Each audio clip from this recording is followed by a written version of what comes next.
دي يا جماعه سريعا طريقه تنظيف الجمبري، او ازاي نقدر نشيل منه عرق الرمله اللي بيبقى في ظهره بكل سهوله. هنجيب خله سنان في الفقره اللي عند الديل اللي في النهايه خالص، وفي بعديها فقره تانية، وفي الثالثه، وفي الرابعه. تمام.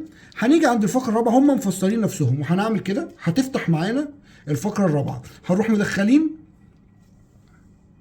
كده الخشبه ونطلعه من الناحيه التانية، وواحده واحده كده بالراحه نسحبه لفوق كده اهو، هيطلع معاك بكل سهوله اهو. ده الفضلات بتاعت الجمبري اهي. كده الجمبريه معاك زي الفل. طبعا انت بقى الجمبري بعد كده بتغسله، ما بيبقاش فيه اي حاجه. عايز بقى تقشره، عايز تعمله باتر فلاي تفتحه، دي بعد كده بقى بتاعتك. لو عايز تعرف طريقة الجمبري الباتر فلاي أو طريقة الجمبري الخلطة بكل تفاصيلهم، ادي اللينكات بتاعت الفيديوهات، خش بص عليها بصة. ويا ريت لو عجبك الفيديو بتاعنا تعمل لنا لايك وكومنت، ويا ريت كمان تعمل لنا سبسكرايب للقناة عشان يجيلك كل جديد.